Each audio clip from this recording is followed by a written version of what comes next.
Morning, welcome back to my channel. এসে গেছি সকাল সকালের নতুন ব্লগ নিয়ে। শুভ নববর্ষ সবাইকে। নতুন বছরের অনেক অনেক ভালোবাসা। বড়দেরকে আমার প্রণাম আর ছোটদেরকে আমার অনেক ভালোবাসা রইল। নতুন বছর যাতে সবার খুব ভালো কাটে। আজকের দিনটা সবাই খুব ভালোভাবে কাটিও। আজকে বেশ অনেক কিছু প্ল্যান করেছি পয়লা বৈশাখের দিন, তো দেখা যাক কতটা কি হয়। তো চলো আজকের ব্লগটাকে এখান থেকেই স্টার্ট করছি। আশা করি আজকের ব্লগটাকে তোমাদের খুব ভালো লাগবে। যেহেতু আজকে ছুটি আমার, ওই জন্য আমি একটু লেটেই ঘুম থেকে উঠেছি, কিন্তু সব থেকে আগে উঠে গেছে কোকো। কোকো ঘুম থেকে উঠে মায়ের সাথে বাইরে একটু ঘুরেও এসছে, এসে আমাকে ঘুম থেকে তুলেছে। তুলে এই দেখো এখন আমার কোলে বসে আছে। আগের দিনের ব্লগে দেখেছো যে কোকোর জন্য দুটো জামা কিনেছিলাম। তো যেটা একটা হলুদ কালারের জামা ছিল, যেটা ফ্রক টাইপের, ওটা রেখেছি। আর একটা এটা গেঞ্জি আর প্যান্ট টাইপের ছিল, ওটাকে চেঞ্জ করে নিয়ে এসেছি, কারণ প্যান্টটা যখন ও পরতে পারবে না, ওই জন্য শুধু জামাটা পরে একটু ভালো লাগছিল না, তো ফ্রকটা বেশি ভালো লাগছিল, তো ওই জন্য ওইটা পাল্টে আরেকটা ফ্রক আনা হয়েছে। একই রকম, শুধু কালারটা আলাদা, তো সেটা তোমাদের সঙ্গে দেখানো হয়নি। তো চলো তোমাদেরকে দেখাই যে ওই জামাটা পাল্টে কী জামা নিয়ে আসা হয়েছে। এই যে দেখো, এই জামাটা পাল্টে নিয়ে এসেছিলাম। তো আগের দিন এনেছিলাম হলুদ কালারের, তো এটা একই রকম, শুধু কালারটা আলাদা। ওইটা ছিল হলুদ ওপরটা, আর এটা হচ্ছে অরেঞ্জ। তো আজকে পয়লা বৈশাখের দিন কোকো ওই চান করে উঠে এই জামাটা পরবে। আজকে ইচ্ছা আছে ওকে শ্যাম্পু করিয়ে দেওয়ার, তো ওকে শ্যাম্পু ট্যাম্পু করিয়ে চান করিয়ে এই জামাটা পরিয়ে দেবো। ওকে জামাটা পরিয়ে তারপর তোমাদেরকে দেখাবো যে ওকে কেমন লাগছে দেখতে। আজকে যেহেতু একটু লেটেই উঠেছি ঘুম থেকে, তো মোটামুটি ঘরে সব কাজ মা করেই ফেলেছে, এখন সেরকমটা কাজ নেই। তো মা ওখানে চাউমিন রান্না করছে। আজকে পয়লা বৈশাখ, যেহেতু আমাদের নিরামিষ আজকে বাড়িতে, ওই জন্য মা একটু নিরামিষ চাউমিন রান্না করছে। তো ওটা করলে খেয়ে নেবো, খেয়ে দিয়ে তারপর কুকুরকে নিয়ে যাবো শ্যাম্পু করাতে। তো চলো এখন খেয়ে নিই আগে। হয়ে গেছে মায়ের চাউমিন রান্না করা। যেহেতু আজকে নিরামিষ, ওই জন্য পেঁয়াজ ডিম কিছু দিতেও পারেনি মা। আর সবজিটা ঘরে আজকে শেষ হয়ে গেছিলো, ওই জন্য আজকে মা শুধু আলু দিয়ে আমাকে একটু গোলমরিচ গুঁড়ো ছড়িয়ে দিয়ে চাউমিন করে দিয়েছে। তো চলো এখন আগে এটা খেয়ে নিই, খেয়ে দিয়ে তারপর কুকুরকে চান করাতে যাব। হয়ে গেছে আমার খাওয়া। আর এখানে আমি নিয়ে নিয়েছি শ্যাম্পু। এই শ্যাম্পুটা আমরা কোকোকে ইউজ করাই, খুব ভালো এটা। তো এখন এইটাকে নিয়ে চলে যাব নিচে, কোকোকে স্নান করিয়ে একবারে ওপরে এনে জামা পরিয়ে তারপর তোমাদেরকে দেখাবো কেমন লাগছে ওকে। তো চলো এখন যাওয়া যাক। হয়ে গেছে কোকোকে চান করানো আমার। কোকোকে চান করিয়ে ওকে ভালো করে মুছিয়ে ওর গাটা আছড়ে নতুন জামা পরিয়ে দিয়েছি। এবার আমি যাব চান করতে, গিয়ে আমিও শ্যাম্পু করে নেবো। তো আমি চান করতে যাওয়ার আগে তোমাদেরকে দেখাই যে কোকোকে নতুন জামাটা পরে কেমন লাগছে। এই যে কোকো, ওকে স্নান করিয়ে গা ফা আছড়ে দিয়েছি মুছিয়ে, আর এই যে নতুন জামাটা ওকে পরিয়ে দিয়েছি। পাপা এ দেখ, এনে কোকো, এনে এনে এনে সবাইকে বলো শুভ নববর্ষ, বলো সবাইকে বলো। নতুন জামা পরিয়ে টিপ পরিয়েছি, দেখি মুখটা দেখি কোকো। সবাইকে বলো শুভ নববর্ষ বলে দাও। এই জন্য এই আজকে এই অরেঞ্জ জামাটা পরেছে, আর হলুদ জামাটা কালকে পরে নিয়েছিল। তো চলো এখন আমি যাই, গিয়ে আমি চান করে চলে আসি।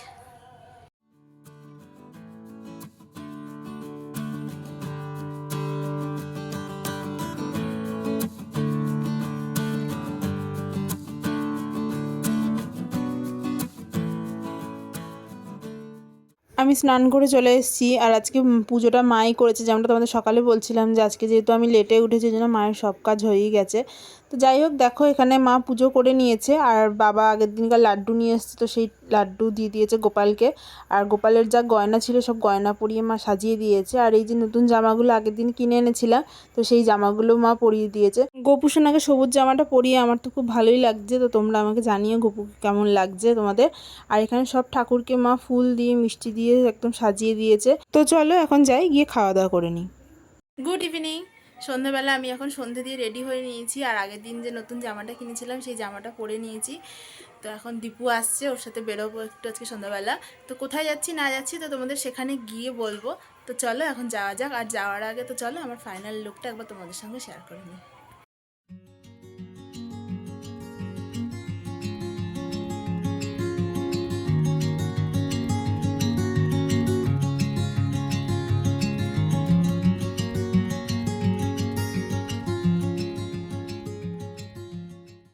বেরিয়ে গেছি বাড়ি থেকে।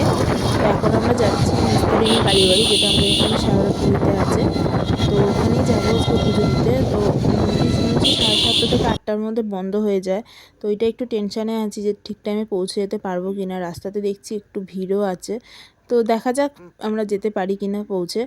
আর আমাদের বেরোতেও একটু লেট হয়েছে, আমরা ঠিক করেছিলাম 6টা সাড়ে 6টার মধ্যে বেরিয়ে যাব, তাহলে আরামসে পৌঁছে যেতে পারবো। কিন্তু আমাদের বেরোতে বেরোতে এখন 7টা বেজে গেছে। তো চলো এখন যাওয়া যাক, গিয়ে দেখি মন্দির খোলা আছে কিনা। যদি খোলা থাকে তাহলে পুজো দিতে পারবো। তো চলো এখন যাওয়া যাক।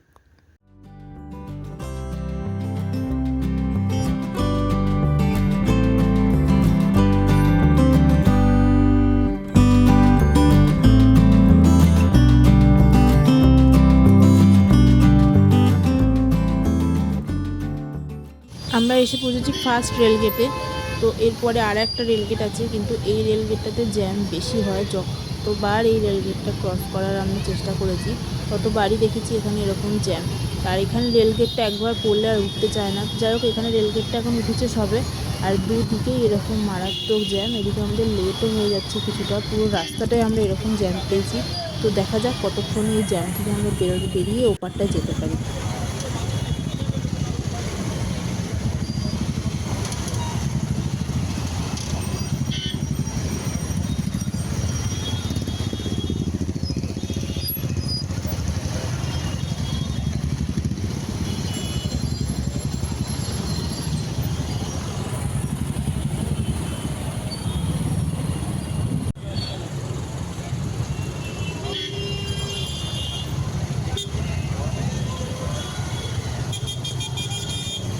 রেলগেটটা ক্রস করে আমরা এপারটায় চলে এসেছি, আর এপারটায় দেখো কি সাংঘাতিক পরিমাণে জ্যাম।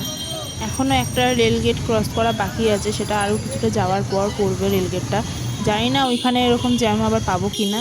তো যাই হোক, তো চলো এখন যাওয়া যাক।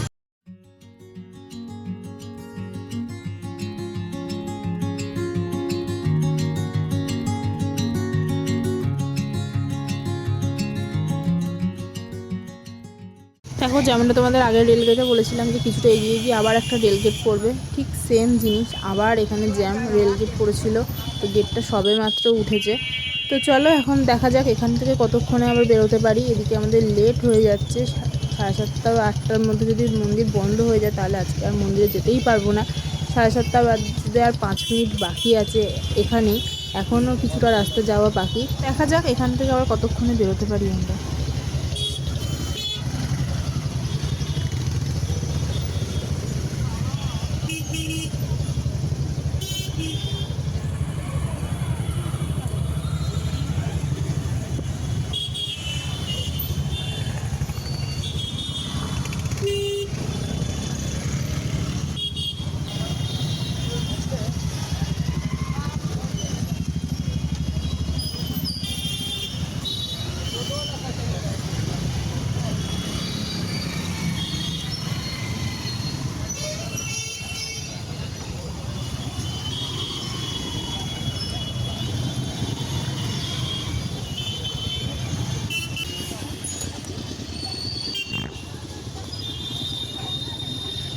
এই রেলগেটটাও পার করলাম, আর কোনো রেলগেট নেই।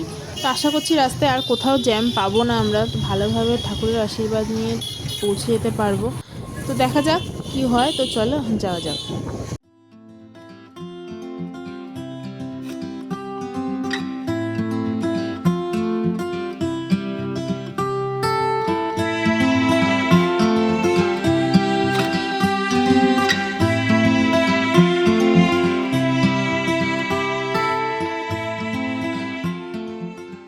ভেবেছিলাম রাস্তায় আর কোথাও কোনো জ্যাম পাবো না, কিন্তু বিশ্বাস করো এখানে এসে পুরোপুরি আমার মনটা এখন ভেঙে গেল, যে মনে হয় না আজকে আর মন্দিরে যেতে পারবো। আর মন্দিরে যদি একটু ঢুকতে না পারি তাহলে আমরা যে ব্যাকে অন্য কোথাও যাব সেটারও কোনো উপায় নেই, কারণ এখনই এখানে 8টা বাজে। এখনও এখান থেকে মন্দিরে পৌঁছতে ম্যাক্সিমাম 20 থেকে 25 মিনিট সময় লেগে যাবে। তো জানি না আজকে কি হবে, আজকে হয়তো শুধু এই গাড়িতে ঘুরেই হয়তো বাড়ি চলে যেতে হবে, কারণ এখান থেকে আর অন্য দিকে যে আমরা কোথাও যাব তার অপশান নেই।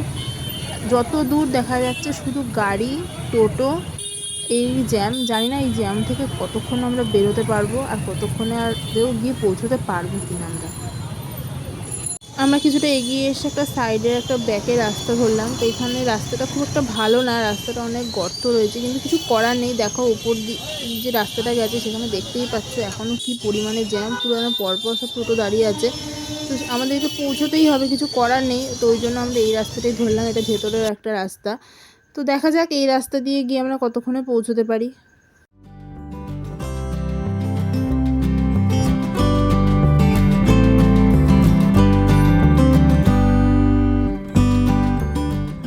ভেবেছিলাম ভেতর রাস্তাটা দিয়ে গেলে হয়তো ফাঁকা পাবো, আর এখান থেকে মন্দিরের ডিস্টেন্স মাত্র 2 মিনিট, তার মধ্যেই এরকম জ্যামে পড়েছে। জানি না মন্দির আর খোলা পাবো কিনা। এসে গেছি প্রায় মন্দিরের কাছেই, আর মনে হচ্ছে মন্দিরটা খোলাই আছে। তো দেখা যাক, সামনে এগোই, তাহলে তোমাদেরকে বলতে পারবো খোলা আছে কিনা। তো দেখা যাক। হ্যাঁ, যেটা ভেবেছিলাম মন্দির খোলা আছে আজকে। তো চলো এখন আগে উপরে যাই, গিয়ে মন্দিরে ঢুকি। এসে গেছি আমরা মন্দিরের ভেতরে। ভাবতেই পারিনি মন্দিরটা খোলা পাবো, আর এখন বাজে 9টা বাজতে 5 মিনিট বাকি।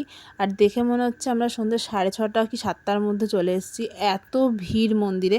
তো আমরা জানি যে 7:30 থেকে 8টার মধ্যেই মন্দির বন্ধ হয়ে যায়, তো সেই জায়গায় এখন 9টা বাজতে চললো, সেখানে মন্দির খোলা পাবো আর এই রকম ভিড়, তো এটা আমরা আশাই করিনি। সত্যি ভগবান না চাইলে তো কিছুই হয় না, তো এটা আজকে আরেকবার প্রমাণ হয়ে গেল। তো যাই হোক, তো চলো এখন পুজো কিনে নিয়ে লাইনে দাঁড়াবো, গিয়ে পুজো দেবো। তো এখান থেকে পুজো নিয়ে নিচ্ছি, আর মালাও নিয়ে নেবো ঠাকুরের জন্য একটা, আর আলতা, সিঁদুর, ধূপ, মোমবাতি যা যা লাগে সবই নিয়ে নেবো। এখানে কাকুকে আমরা বলে দিয়েছি যে কি কি লাগবে, তো কাকু সেই রকমই একটা ডালা তৈরি করে দিচ্ছে। তো ডালাটা তৈরি করে দিই, তো তারপর এটা নিয়ে যাব, গিয়ে পুজো দিয়ে নেবো।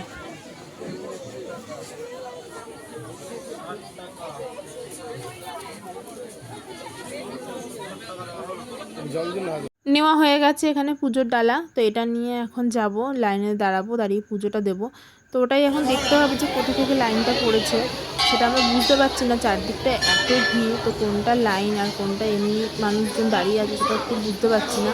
সেটা একটু দেখতে হবে যে কোথা থেকে লাইনটা পড়েছে, দেখে তারপর সেখানে গিয়ে দাঁড়িয়ে পুজো দিতে হবে।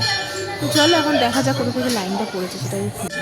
এখানে মন্দিরের ভেতরে এসে বুঝতেই পারছি না যে কোন জায়গা থেকে লাইনটা শুরু হয়েছে, যেদিকে তাকাচ্ছি সেদিকেই এত ভিড়। ফাইনালি অনেক খোঁজাখুঁজির পরে এখানে দেখতে পেয়েছি যে কোথা থেকে লাইনটা শুরু হয়েছে। পুরো মন্দিরের একদম উল্টো দিকে পেছনে অনেকটা ঘুরে সেখান থেকে লাইনটা শুরু হয়েছে। তো যেহেতু অনেকটা দূরে লাইনটা আছে, তো ওখানে লাইনটা রেখে তো এখানে এসেছিলাম। এখানে যেহেতু কীর্তন হচ্ছিলো, তো সেটা দেখছিলাম, খুব ভালো লাগছিলো দেখতে। যেখান থেকে লাইনটা দিয়েছিলাম, তো সেখানে আমাদের ফোনের টর্চ মেরে যেতে হয়েছিল, এতটাই অন্ধকার। তো সেখান থেকে লাইন দিয়ে এখন আমরা ভেতরটা এসেছি, এখানে আলোটা জ্বলছে। এগুলো তোমাদেরকে দেখাতে পারবো যে কতটা পরিমাণে এখানটা ভিড়, পুরোটা দেখাতে পারবো না, কারণ এই যে তোমরা দেখছো পেছন দিক থেকে লাইনটা, সেটা পুরো একদম 2টো রাউন্ড একদম ঘুরেছে। আর এই রাউন্ডটা থেকে আমরা ঘুরতে ঘুরতে মন্দিরের কাছাকাছি এসেছি, আর কিছুটা এগিয়ে গেলেই তখনই মায়ের দর্শনটা আমরা পাবো। আজকে পুরো রাস্তাটা আসতে গিয়ে এত জ্যামে পড়েছি, এত ভিড়, তো সেখান থেকে যে এসে মাকে এখানে এভাবে দর্শন করতে পারবো, পুজো দিতে পারবো, সেটাই আমাদের কাছে অনেক বড়। তো চলো এখন পুজোটা এখানে দিয়ে নিই। পুজো দেওয়া হয়ে গেছে, আর এখন মন্দির থেকে বেরিয়ে গেছি আমরা। তো পুজো দিয়ে এত ভালো লাগলো, আর যত সময় দিই তত দেখছি আরও মানুষের ভিড় বাড়ছে। তো তোমাদের সঙ্গে একটা কথা শেয়ার করি। আজ থেকে প্রায় 2 বছর আগে আমি আর দীপু একবার এসেছিলাম এই মায়ের কাছেই পুজো দিতে। তো তখন সন্ধ্যে 7টা থেকে 7:30টার মধ্যে চলে এসেছিলাম। তো তখন এসে দেখেছিলাম মন্দির বন্ধ হয়ে গেছে। তো অনেক মন খারাপ নিয়ে ফিরে গেছিলাম বাড়ি। তো আজকেও এসেছিলাম। তো আজকে যেহেতু দেখলাম যে রাস্তায় এত জ্যাম, তো প্রায় 9টা বাজতেই চললো। তো সেখানেও ভেবেছিলাম আজকে হয়তো পুজো দিতে পারবো না, কিন্তু বিশ্বাস করো এসে এত ভালো লাগলো পুজো দিয়ে। তো যাই হোক, তোমাদের সাথে কথা বলতে বলতে বেরিয়ে ওখান থেকে চলেও এসেছি আমরা। আর ওখান থেকে ফেরার সময় আমরা ঠিক সেম জ্যামটা পেয়েছিলাম যেরকমটা আমরা যাওয়ার সময়ও পেয়েছিলাম। তো ওই জন্য আর ভিডিও অন করিনি, কি এক জিনিস বারবার করবো, আমারও আর ভালো লাগছিল না, খুব বিরক্ত লাগছিল। তো যাই হোক, ওখান থেকে বেরিয়ে আমরা চলে এসেছি আমাদের বাড়ির কাছে। এখানে একটা যেহেতু পয়লা বৈশাখ, তো এখানে হালখাতা করার ছিল। তো এখানে হালখাতা করতে চলে এসেছি। হালখাতা করে এখানে করছিল ঠান্ডা ঠান্ডা লাস্সি। তো সেখান থেকে আমি আর দীপু দুজনে মিলে একটু লাস্সি নিয়ে নিলাম। দুজনে 2 গ্লাস লাস্সি খেয়ে বেরিয়ে গেছি। তো যেহেতু সোনা থেকে সেরকম কিছু খাওয়া হয়নি, খুব খিদেও পেয়েছিল। তো এখন কোথাও একটা যাব, গিয়ে বসে দুজনে মিলে কিছু একটু খাবো, কারণ এখন প্রায় 9:30 বেজে গেছে। খুব খিদেও পেয়েছে, এখন আর থাকা যাচ্ছে না। তো চলো এখন দেখা যাক কোথায় যাই আর কি খাওয়া যায়।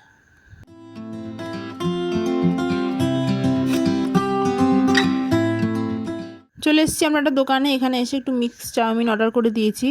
আর বিশ্বাস করো চাউমিনটা খেতে এত ভালো ছিল, বাড়িতে এসে এখন যখন ভিডিও করে যখন ভয়েস ওভার দিচ্ছি, এখনই চাউমিনটা দেখে আমার আবার লোভ লাগছে। তো যাই হোক, তো চলো এখন চাউমিনটা নিয়ে খেয়ে তাড়াতাড়ি করে বাড়ি যাওয়া যাক। এদিকে রাতও হয়ে যাচ্ছে অনেক, আর এখান থেকে আমরা ডিনারটা একবারে করে নিলাম। তো চলো এটা খেয়ে এখন বাড়ি যাওয়া যাক। হয়ে গেছে আমাদের খাওয়া, আর যা কোয়ান্টিটি দিয়েছিল তাতে আমাদের দুজনের আরামসে পেট ভরে গেছে। তো একবারে ডিনার করা আমাদের কমপ্লিট হয়ে গেল। এখন দীপু আমাকে নামিয়ে দিয়ে ও বাড়ি চলে যাবে। তো চলো এখন আগে বাড়ি যাওয়া যাক। এসে গেছি বাড়ি, আর আজকে ব্লগটা এখানেই শেষ করছি। আজকে ব্লগটা যদি তোমাদের ভালো লেগে থাকে তাহলে অবশ্যই লাইক করো, কমেন্ট করো, শেয়ার করো, চ্যানেলটাকে সাবস্ক্রাইব করতে ভুলো না। দেখা হচ্ছে নেক্সট ভিডিওতে খুব তাই তোমাদের সঙ্গে। Tata, good night.